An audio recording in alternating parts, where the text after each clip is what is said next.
할렐루야. 우리 옆 사람하고 인사 한번 합시다. 은혜 받읍시다. 은혜 받읍시다. 할렐루야. 오늘도 굉장히 더웠어요. 살아남으셨네요. 더위에서 살아남기 하나님의 은혜인 줄로 믿습니다. 이렇게 더위에 시달렸음에도 산모하는 마음으로 하나님 앞에 나오셨는데 하나님께서 큰 은혜로 채워주시리라 믿습니다. 오늘은 사도행전 34번째 말씀으로 베드로와 고넬료의 만남, 이런 제목입니다. 하나님께서는 만남을 통해서 복을 주십니다. 좋은 만남은 우리의 인생에 정말 놀라운 변화를 이끌어오게 돼요. 누구를 만나느냐에 따라서 우리의 인생이 판이하게 달라질 수 있어요. 우리는 좋은 사람을 만나게 해달라고 기도해야 될 뿐만 아니라 내가 좋은 사람이 돼야 돼요. 그래서 많은 사람들을 복되게 만드는 축복의 통로가 돼야 된다는 것이죠. 만남을 통해서 하나님께서 우리에게 복을 주시는데 우리는 만남을 소중히 여겨야 돼요. 하나님께서 우리에게 좋은 만남을 주시기를 원하시거든요. 그런데 우리가 소홀히 여김으로 인해서 좋은 만남을 놓쳐버리는 경우가 아주 많습니다. 그러니 주변에 할렐루야, 옆 사람 한번 보실래요? 바로 옆에 있는 분이 소중한 분이라는 것을, 나에게 축복의 통로가 될 수 있는 분이라는 것을 항상 기억하게 되기를 주님의 이름으로 축복합니다. 그래서 우리는 예의를 좀 지켜야 돼요. 익숙해지는 것을 항상 경계하십시오. 부부간에도 마찬가지예요. 부부는 서로가 존중하는 사이가 돼야 됩니다. 무시하고 얕잡아보고 함부로 말하고 절대 안 돼요. 교회 성도들끼리도 마찬가지예요. 구역 식구들끼리도 절대 익숙해져서 안 됩니다. 함부로 말하거나 쉽게 생각해서는 안 돼요. 항상 존중해야 돼요. 저분이 나보다 훨씬 나은 분이다. 저분은 아주 믿음도 좋은 분이다. 하나님의 은혜가 충만한 분이다. 이렇게 늘 생각할 때에 그분이 축복의 통로가 되어질 수 있어요. 그런데 많은 분들이 좀 무시합니다. 나보다 좀 못하다고 생각하는 경향이 참 많아요. 그러다 보니 좋은 만남들을 다 흘려보내는 거예요. 만남은 가꿈이에요. 좋은 만남은 내가 자꾸 가꿔야 돼요. 그냥 우연하게 좋은 만남이 찾아오지 않습니다. 별 볼 일 없는 만남 같아도 내가 먼저 헌신하고 내가 희생하고 내가 먼저 섬기고 그럴 때에 좋은 만남으로 만들어져 가는 줄 믿으시기 바랍니다. 오늘 우리가 읽은 본문에는 베드로와 고넬료의 만남이 기록이 되어 있어요. 고넬료는 이방인이었어요. 로마의 백부장입니다. 그런데 한 가지 특징이 있죠. 하나님을 경외하는 사람이었어요. 이방인이었음에도 불구하고 하나님 앞에 시간을 정해놓고 기도했어요. 그러다가 하나님의 음성을 듣습니다. 사도행전 10장 5절 한번 같이 읽어볼까요? 내가 지금 사람들을 요바에 보내어 베드로라 하는 시몬을 청하라. 하나님 앞에 기도하다가 하나님의 음성을 들었어요. 음성 듣고 있습니까? 사도행전 기록되는 이 시대에만 예수님이 살아계시고 지금은 예수님이 돌아가셨습니까? 전혀 그렇지 않아요. 지금도 여러분, 지금 오히려 성령 시대입니다. 성경책도 정말 모든 그리스도인들에게 다 보급이 되어 있어요. 하나님께서 말씀하시기가 훨씬 더 쉬운 그러한 시기죠. 그래서 저와 여러분도 하나님께 늘 질문하면서 하나님의 음성 듣기를 사모해야 돼요. 하나님은 지금도 살아서 역사하시는 분이시고 때로는 우리에게 말씀도 주셔요. 할렐루야. 이번 여름 수련회에 꼭 하나님의 음성도 들으시기 바랍니다. 반드시 하나님께서 말씀해 주실 거예요. 여러분들 인격적으로 만나 주시고 때로는 눈물도 닦아 주시고 육신의 병도 고쳐 주시고 할렐루야. 엄청난 역사들이 일어나지 않을까 저는 기대하고 요즘 열심히 기도하면서 준비하고 있습니다. 하나님께서 큰 은혜로 채워주시리라 믿습니다. 고넬료는 이방인이었음에도 불구하고 하나님께 기도했어요. 기도하다 보니 하나님의 음성이 들렸습니다. 나는 요바에 사람을 보내서 베드로라고 하는 사람을 내 집으로 초청해라 그랬어요. 그래서 이제 고넬료는 두 사람을 보냅니다. 하나님께서 기도 가운데서 말씀해 주셨죠. 요바의 피장 시몬의 집에 베드로가 우거하고 있다. 그래서 그곳으로 사람을 보냈어요. 고넬료는 사람을 보내고 나서 어떤 일을 하느냐 하면 베드로를 맞을 준비를 합니다. 어떻게 준비하는지 볼까요? 사도행전 10장 24절 같이 읽어봅니다. 이튿날 가이사라에 들어가니 고넬료가 그의 친척과 가까운 친구들을 모아 기다리더니 고넬료가 그의 친척들과 가까운 친구들을 자기 집으로 다 초청해서 지금 베드로를 기다리고 있다는 거예요. 고넬료 믿음 대단하죠. 베드로가 안 올 수 있거든요. 하나님께서는 베드로를 청해서 너의 집에 초청하라 이렇게 말씀하셨지만 베드로는 유대인이거든요. 유대인들은 이방인의 집에 절대 가지 않아요. 유대인들은 이방인들을 부정하게 생각해서 그들과 한자리에서 식사하는 것도 거부하고요, 그들의 집에 들어가는 것 자체가 부정탄다고 해서 절대 들어가지 않았어요. 베드로가 온다는 보장이 없어요. 그런데 고넬료는 얼마나 믿음이 좋은지 가까운 친구들 다 자기 집으로 불러 모았어요. 친척들 전부 다 불러 모았어요. 제가 신방할 때 어떤 집은요, 있던 가족도 싹 흩어져 버려요. 아무도 없어요. 그런데 어떤 집은 가족들 애들까지 다 불러 모아놓고 신방을 받을 준비를 하고 있어요. 여러분의 가정은 어떠세요? 여러분 참 이게 얼마나 중요한지 몰라요. 목사님이 신방하는 거 정말 소중하게 생각하고 준비하시는 우리 성도들, 그런 분들 대다수가 다 그래요. 거의 그런 분들인데, 그런데 가면은 참 은혜가 돼요. 성령께서 함께 하시는 것 같아요. 할렐루야.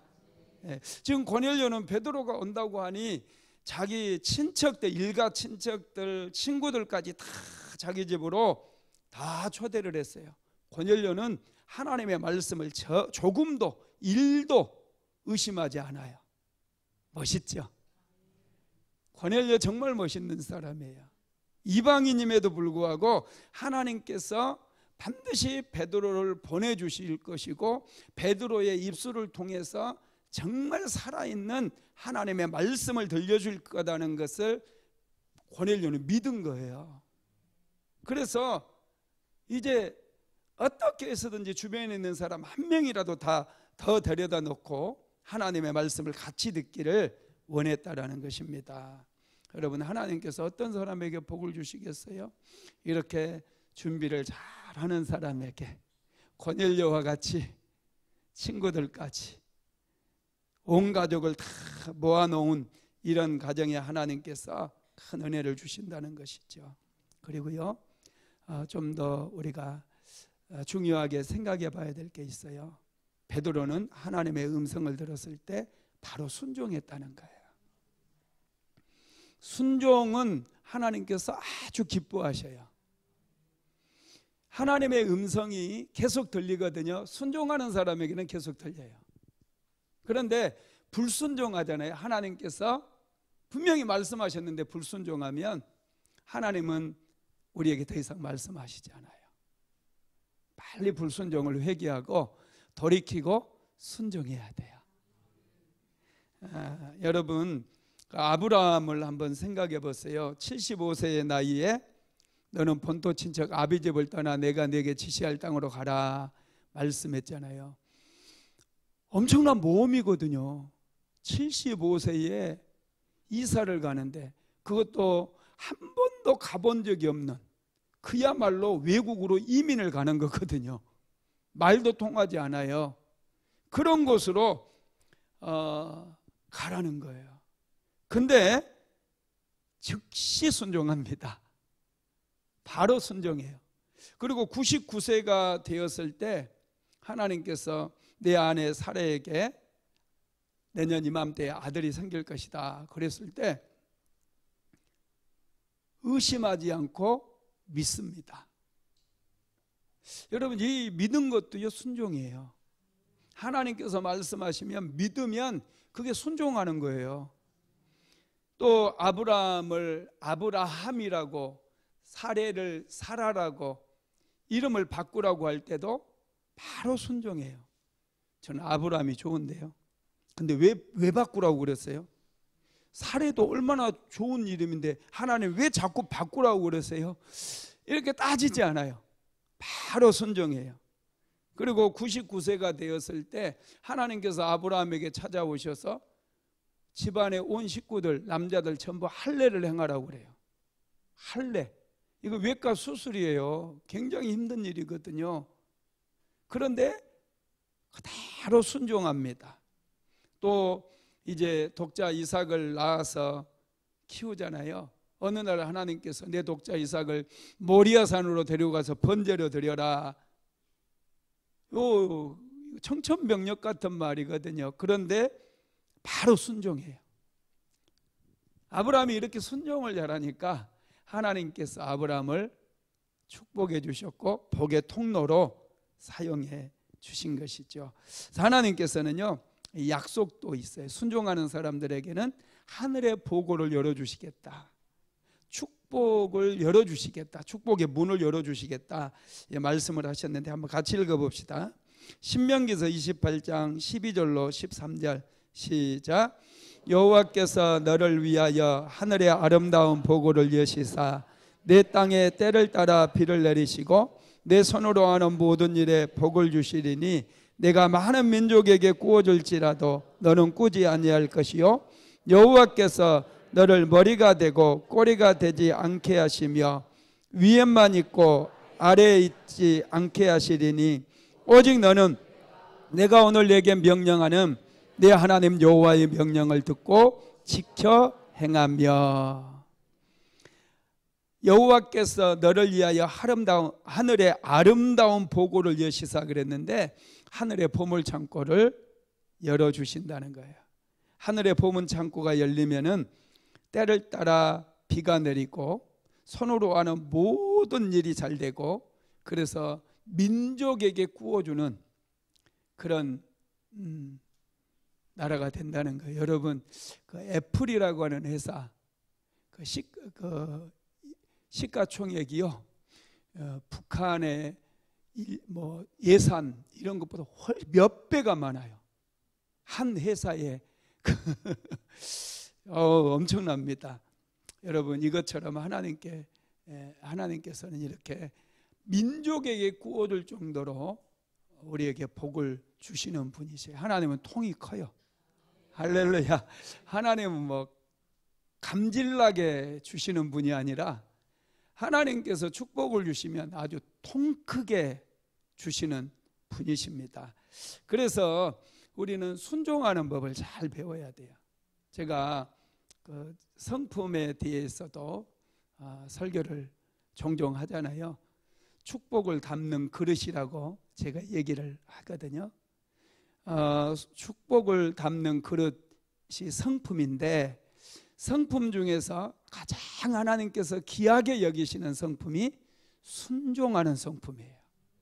하나님은 순종하는 사람에게 복을 주시고요, 항상 순종하는 사람을 사용하셔요. 사울왕도 불순종하니까 그냥 하나님께서 버리셨어요. 할렐루야. 베드로 역시도 순종의 사람이에요. 그래서 베드로가 순종의 삶을 살았기 때문에 베드로는 많은 이적을 행했어요. 오순절 성령 강림 사건 이후에 베드로가 설교하니까 3,000명이나 되는 사람이 회개하고 돌아왔죠. 성전 미문에 구걸하던 안전뱅이를 은과 금은 내게 없거니와 내게 있는 것으로 내게 명하노니, 내게 주노니 곧 나사렛 예수 그리스도 이름으로 일어나 걸으라. 손을 잡아 일으켰어요. 안전뱅이가 벌떡 일어나 버립니다. 순종하니까 기적이 일어나요. 옆바에서도 여러분 도르가라고 하는 여인이 죽었었잖아요. 그런데 베드로가 기도하니까 다시 살아나는 그런 역사가 일어나요. 사마리아 성에서도 베드로가 내려가서 안수하니까 성령이 사람들 머리에 막 강력하게 임했다라는 것이죠. 여러분, 그렇습니다. 이렇게 하나님께서 순종하는 사람을 좋아하시고 순종하는 사람들을 통해 일하셔요. 고넬료도 순종을 했어요. 요빠에 있는, 지금 거주하고 있는 시몬 베드로를 청해라 그랬을 때 즉시 순종합니다. 며칠 있다 보낸 게 아니에요. 즉시 순종을 했다라는 것이죠. 그러면 베드로가 순종했을 때 어떤 일이 일어났는가? 첫째, 베드로가 가지고 있었던 고정관념이 깨집니다. 베드로가 이제 그 피장 시몬의 집에 있을 때 고넬료가 보낸 사람들이 왔어요. 베드로 역시 환상을 보았었잖아요. 하늘에서 보자기에 그릇이 쌓여서 내려와서 보니 가증한 짐승들이에요. 하늘에서 소리가 들립니다. 베드로야, 잡아먹으라. 근데 베드로가 자기는 먹을 수 없나이다. 가증한 것들은 먹지 아니하였다고 그렇게 얘기했잖아요. 3번 그렇게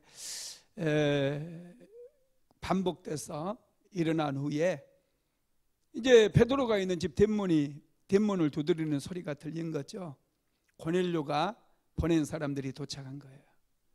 베드로가 이 일이 도대체 하나님께서 왜 이런 환상을 주셨을까, 이런 생각을 할 때에, 그리고 그 사람들을 영접해 가지고 하룻밤을 재우고 이제 베드로가 함께 유대인 3명을 데리고 가요. 그래서 베드로 포함해서 가이사랴의 집에서 2사람이 와가지고 총 6명이 이제 고넬료의 집으로 가게 되거든요. 가게 되면서 베드로가 이제 자기의 고정관념, 베드로의 고정관념이 뭡니까? 이방인은 가증하다라고 하는 그런 생각이에요. 이방인의 집에만 들어가도 부정을 탄다라고 하는 그런 생각이에요. 이런 생각이 이제 깨어져 나가는 거예요. 고넬료의 집에 순종해서 베드로가 가게 되잖아요. 그리고 고넬료를 만나고 고넬료와 대화하는 가운데서 하나님께서 과연 자신을 이 가정 가운데 보내셨고 이제 이방인과 유대인의 벽을 허셨다라고 하는 그것을 깨닫게 되는 거예요. 그래서 이방인 중에도 하나님을 사모하고 하나님께 기도하고 예비하는 자들은 모두가 다 하나님의 백성이 된다라는 거, 하나님의 자녀들이 된다라는 사실을 베드로가 깨닫게 되는 그런 일이 일어났다라는 거예요. 언제요? 베드로가 하나님의 말씀에 순종해서 고넬료의 집에 가게 되었을 때. 베드로가 이제 갈등하는 모습도 오늘 본문에 기록이 되어 있는데요. 이 자신이 가지고 있는 그 유대인들의 이 전통이죠. 그것 때문에 갈등하는 모습이 28절에서 29절에 나와 있는데, 사도행전 10장 28절 29절 같이 한번 읽어봅시다. 이르되 유대인으로서 이방인과 교제하며 가까이 하는 것이 위법인 줄은 너희도 알거니와 하나님께서 내게 지시하사 아무도 속되다 하거나 깨끗하지 않다 하지 말라 하시기로 부름을 사양하지 아니하고 왔노라. 묻노니 무슨 일로 나를 불렀느냐. 아멘. 유대인으로서 이방인과 교제하며 가까이 하는 것이 위법인 줄, 위법이라는 거예요. 유대인들은 그것을 절대로 용납하지 않았어요. 베드로는 그런 사고방식, 그런 자기만의 그런 고정관념, 그게 이제 꽉 들어차 있었던 사람이죠. 그런데 하나님의 말씀에 순종해서 가다 보니 이제 하나님께서 유대인과 이방인의 벽을 무너뜨렸다라는 것을 베드로가 깨닫게 되었다라는 것입니다. 두 번째로는 하나님의 부르심이 이제 해석이 되어져요. 사도행전 10장 25절 한번 같이 읽어봅시다. 마침 베드로가 들어올 때에 고넬료가 맞아 발 앞에 엎드려 절하니. 베드로가 고넬료의 집에 딱 도착하니 고넬료가 베드로를 보자마자 그 앞에 엎드려서 절을 하는 거예요. 사실은 신분적으로 보면은 고넬료가 훨씬 높아요. 그런데 고넬료가 베드로 앞에 엎드린 것은 베드로를 하나님의 사람으로 생각을 한 거예요. 하나님의 사람으로 인정을 해주었기 때문에 그 권위 앞에 고넬료가 무릎을 꿇은 것이죠. 베드로는 고넬료에게 얘기합니다. 일어서다 살아, 나도 사람이라. 베드로는 자기가 높임을 받지 않아요. 경배를 받지 않는다는 거예요. 베드로는 지금 고넬료의 가정에 많은 사람들이 모여 있어요. 고넬료가 지금 베드로 앞에 절을 하게 되면 고넬료의 집에 있는 모든 사람들이 지금 보고 있어요. 얼마든지 잘 지냈는가 이렇게 얼마든지 자기가 윗사람 행세를 할 수 있어요. 그런데 그렇게 하지 않습니다. 모든 영광을 하나님께만 돌려요. 나도 사람이다. 그러면서 베드로가 고넬료에게 묻죠. 무슨 일로 나를 불렀습니까? 이렇게 묻습니다. 그때 이제 고넬료가 이렇게 대답해요. 고넬료가 한 대답을 한번 같이 읽어봅시다. 사도행전 10장 30절에서 33절입니다. 시작. 고넬료가 이르되 내가 나흘 전 이맘때까지 내 집에서 제9시 기도를 하는데 갑자기 한 사람이 빛난 옷을 입고 내 앞에 서서 말하되 고넬료야, 하나님이 내 기도를 들으시고 내 구제를 기억하셨으니 사람을 요바에 보내어 베드로라는 시몬을 청하라. 그가 바닷가 무두장이 시몬의 집에 유숙하니라 하시기로 내가 곧 당신에게 사람을 보내었는데 오셨으니 잘하였나이다. 이제 우리는 주께서 당신에게 명하신 모든 것을 듣고자 하여 다 하나님 앞에 있나이다. 아멘.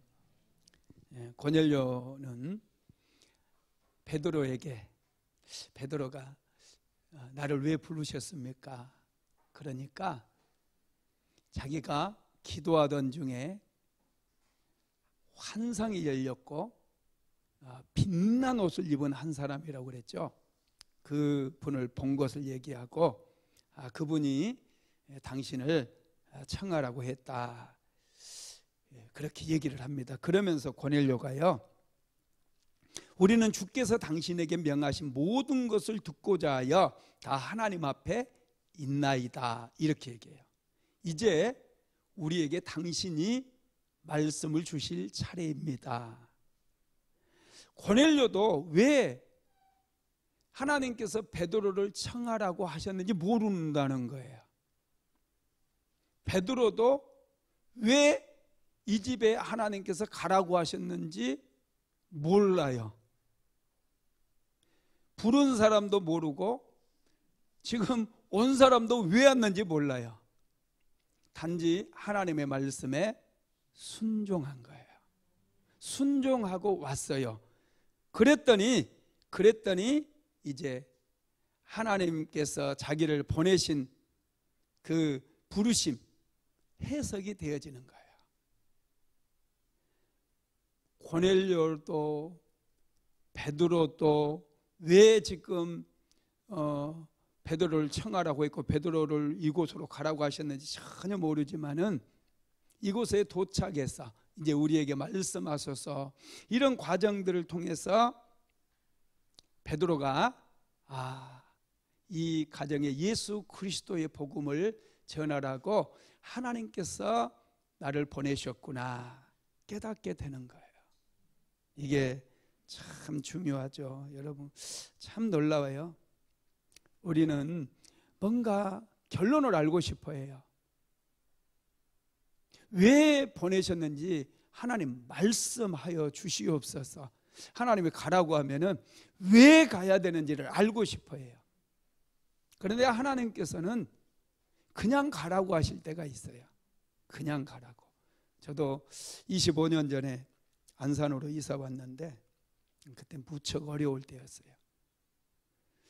하나님께서 기도하던 중에 우리 사모에게도 그러고 이제 하도 우리가 힘들게 사모가 했던 약국, 소화동 약국 얘기 많이 들으셨을 거예요. 너무 힘들어가지고 기도했을 때 이곳이 아니라고 말씀하셔서 아니라고 하니까요 진짜 막막해지는 거예요. 하나님은 때로 사람을 보내주실 수 있을 텐데 왜 사람을 안 보내주시고 이곳이 아니라고 하시는지 참 답답하잖아요. 그래서 이제 새로 이제 뭔가를 시작해야 돼. 떠나야 돼요. 옮겨야 돼요. 근데 이사할 때 돈이 있어야 돼요? 없어야 돼요? 돈이 있어야 돼요. 돈이 있어야 돼요. 약국을 새로 차리려고 하면 거기 소화동에서는 보증금 다 까먹고 하나도 없어요. 이제 그냥 있는 거 돈은 없고 약 몇 개 이제 가지고 나와야 되는데 약장하고 이런 거 뜯어와야 되는데 어디 뭐 다른 데 얻어야 상가라도 얻어야 되잖아요. 그래서 가라고 그러니까 순종하고 하나님께 기도하고 사모는 안에서 이제 기도하고 나는 또 나가서 한번 찾아봐야 되거든요. 오늘 어디로 갈까? 이제 튀는 방향으로 기도를 하는데 하나님께서 감동을 주시더라고요. 시흥 쪽에, 시흥에 저기 신천동 아셔요? 신천동 쪽에 인천 우리가 부평에 살았는데 그쪽이 조금 그때는 또 인천보다도 조금 더 이제 시골 같은 동네였거든요. 그건 좀 보증금도 좀 싸고 월세도 좀 싸고 이런 데를 얻을 수 있을 것 같아서 그쪽에 가서 이제 제가 알아봤어요. 막 돌아다니고 부동산도 다니고. 근데 이게요 안 맞아요. 돈이 안 맞아.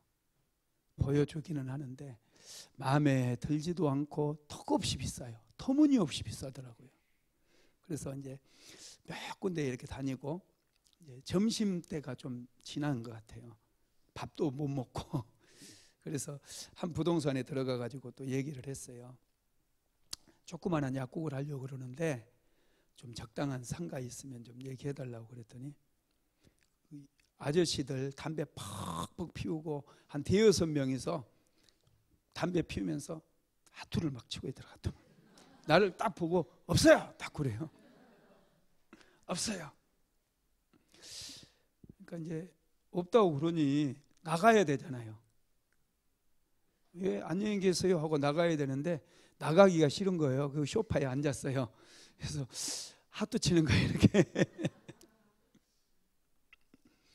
한 10분 정도 있는데 하투를 치다 말고 그분이 나를 쳐다보더니 혹시 안산으로 갈 생각 없냐고 그러더라고요. 어떤 분이 안산의 버스 정류장 앞에 약국하기 좋은 데가 있는데 사람 오면 소개해달라고 그랬는데 생각이 났다는 거예요.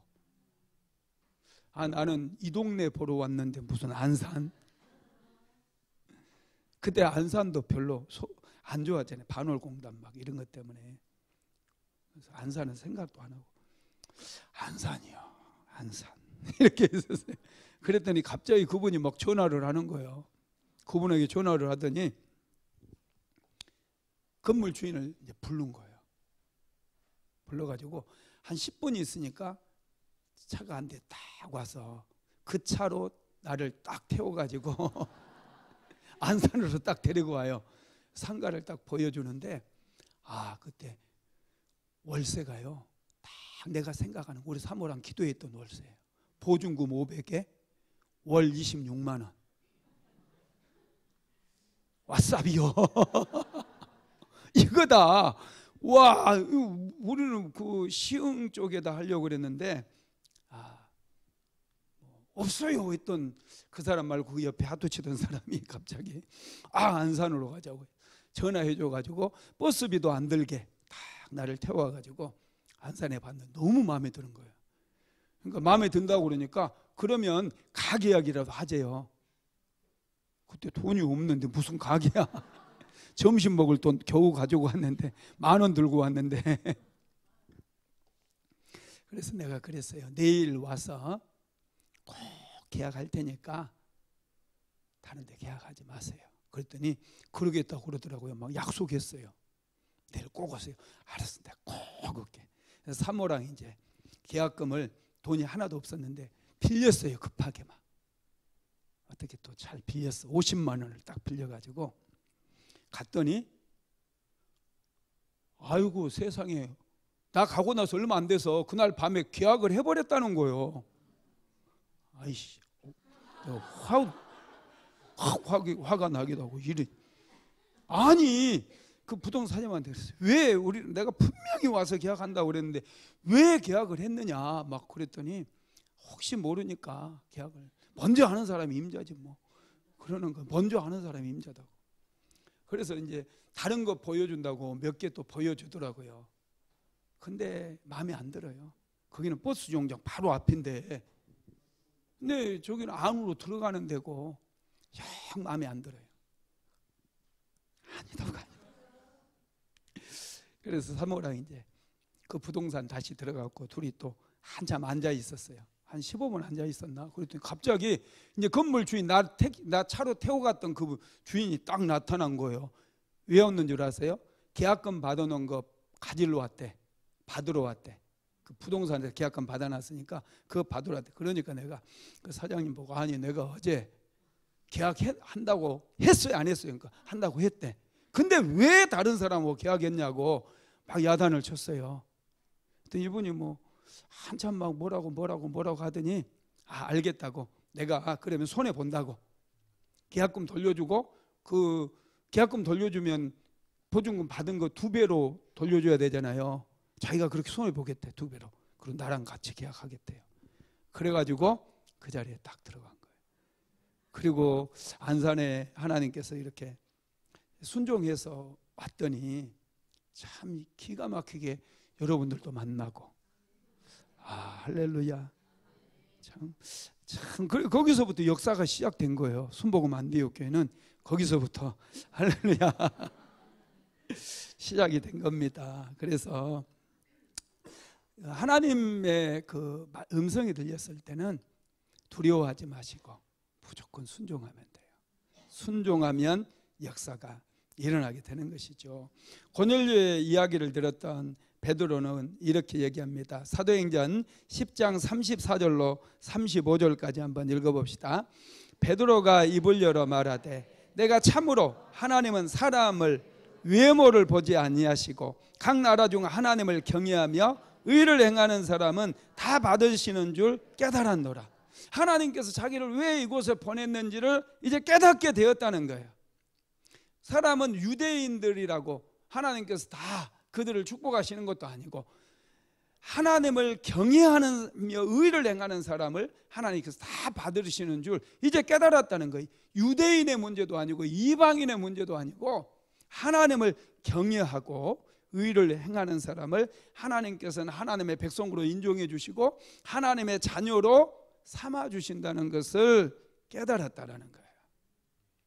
고넬료의 간증을 듣고 베드로에게 깨달음이 오게 되었고 지금 하나님께서 자신을 이곳에 보내신 그 사건이 다 해석이 되었다라는 것입니다. 하나님께서 왜 자신에게 부정한 짐승에 대한 환상을 보여주셨는지, 그리고 그것을 잡아먹으라고 했는지 다 깨닫게 되었다는 거예요.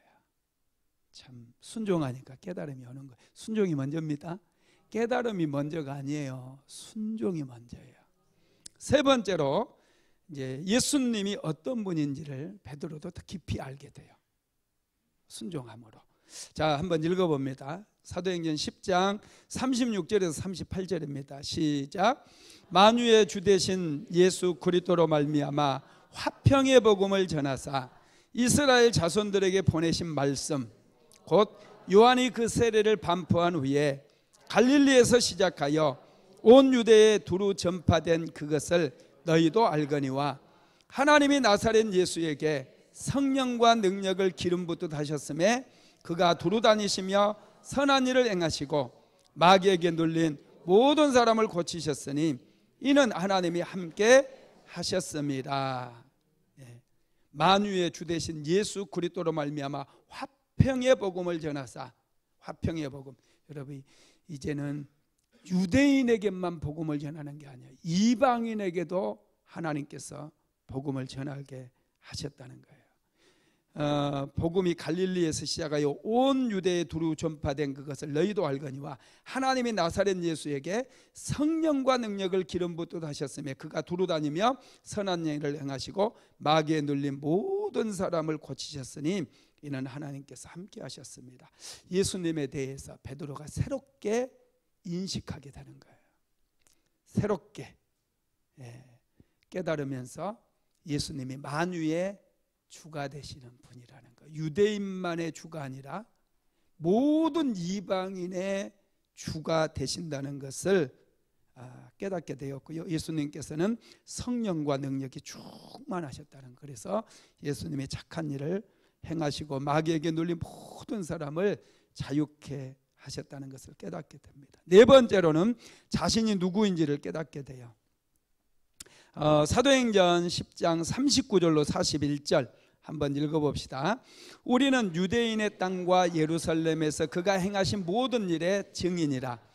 그를 그들이 나무에 달아 죽였으나 하나님이 사흘 만에 다시 살리사 나타내시되 모든 백성에게 하신 것이 아니요 오직 택하신 증인 곧 죽은 자 가운데서 부활하신 후 그를 모시고 음식을 먹은 우리에게 하신 것이라.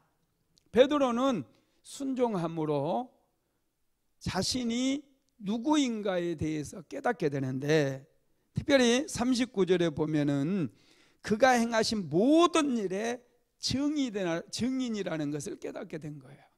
아, 내가 이방인에게라도 예수 그리스도의 증인이 되어야 되는구나, 이것을 깨닫게 되었다라는 것입니다. 39절 하반절에 보면은 예수님이 십자가에 못 박히셨고 사흘 만에 다시 살아나셨다, 이런 말씀을 하시는데, 베드로는 지금 예수님은 만유의 주님이심을 깨닫고 자신이 예수님의 증인이라는 사실을 새롭게 깨닫는 그런 계기가 되었어요. 예수 그리스도의 부활을 본 사람들, 그 사람들에게는 하나님께서 증인의 그런 직분을 맡겨주셨다는 것이죠. 증인으로 선택된 사람은 어떻게 살아야 돼요? 복음을 전하며 살아야죠. 복음을 전하며 살아요. 우리도 여러분 증인이에요. 예수 그리스도의 복음의 증인입니다. 그래서 우리가 그 부활의 권능에 참여해서 우리도 구원을 얻게 되었고 예수님을 주님이라 부르게 되었고 나의 주, 나의 하나님이라고 고백하게 되는 것이죠. 하나님께서는 베드로를 고넬료의 가정을 구원하기 위해서 보내셨어요. 고넬료의 가정을 통해서 더 많은 이방인들을 구원하기 위한 하나님의 계획이 있었던 것이죠. 자, 사도행전 10장 42절로 43절도 읽어봅시다. 우리에게 명하사 백성에게 전도하되 하나님이 살아있는 자와 죽은 자의 재판장으로 정하신 자가 곧 이 사람인 것을 증언하게 하셨고 그에 대하여 모든 선지자도 증언하되 그를 믿는 사람들이 다 그의 이름을 힘입어 제사함을 받는다 하였느니라. 아멘. 예수의 이름을 힘입어서 제사함을 받는다는 거예요. 베드로의 설교 마침표는 예수 그리스도를 통해서 제사함을 받아야 된다는 거예요. 누구든지 예수를 믿어야지 예수 그리스도의 이름으로 제사함을 받는 그런 축복을 누리게 된다는 것이죠. 베드로가 이 말을 할 때 성령이 임해버려요. 모두가 믿었던 것 같아요. 고넬료의 가정에 초대받았던 모든 사람들이 베드로가 전하는 그 말을 그대로 받고 믿음으로 받고 예수를 믿은 거예요. 그러다 보니 고넬료의 가정에 성령이 부어지는데, 우리 성경책 한번 봅시다. 44절 시작. 베드로가 이 말을 할 때에 성령이 말씀을 듣는 모든 사람에게 내려오시니, 45절도요. 베드로와 함께 온 할례 받은 신자들이 이방인들에게도 성령 부어주심으로 말미암아 놀라니 이는 방언을 말하며 하나님 높임을 들음이러라. 고넬료의 가정에 성령이 임해요. 베드로가 하나님의 말씀을 전하는데 바로 성령이 임해요. 그들이 기도하고 있는 것도 아니에요. 하나님의 말씀을 전하고 제사함은 예수 그리스도를 통해서 얻을 수 있다, 이 말씀을 전했을 때 듣는 모든 사람들에게 성령 세례가 임해가지고 그들이 방언으로 말하는 거예요. 그러다 보니 이 베드로와 함께 왔던, 요바에서 함께 왔던 유대인이 3명이라고 그랬잖아요. 이 사람들이 보고 굉장히 충격을 받는 거예요. 베드로와 함께 온 할례 받은 신자들이 이방인에게 또 성령 부어 주심으로 말미암아 놀라니 그랬어요. 굉장히 놀란 거예요. 순종하니 성령의 기름 부음이, 성령 세례가 임하게 된 것입니다. 말씀을 마무리하겠습니다. 제사함은 오직 예수 안에서만 얻을 수 있습니다. 제사함이 예수님을 통해서 우리가 얻는다고 그러면 세상 사람들은, 기독교는 너무 편협하다고 그래요. 구원은 여러 종교에도 있다고 그렇게 가르치잖아요. 천만에 만만의 콩떡입니다. 구원은 오직 예수 그리스도 한 분뿐이에요. 그래서 하나님의 아들 예수님을 이 땅에 보내셔서 십자가에 못 박혀 죽게 하신 거예요. 만약에 여러 길이 있으면 하나님의 아들이신 예수님이 이 땅에 오실 필요가 없었어요. 정말 필요가 없어요. 구원의 길은 오직 예수 그리스도 한 분뿐입니다. 예수 그리스도를 믿음으로 우리는 제사함을 얻고 구원을 얻고 천국을 선물로 받을 수 있는 거예요. 할렐루야. 예수님께서 우리의 죄를 사여 주셨기 때문에 우리는 구원을 얻습니다. 그래서 우리는 부지런히 복음을 전해야 될 줄로 믿습니다.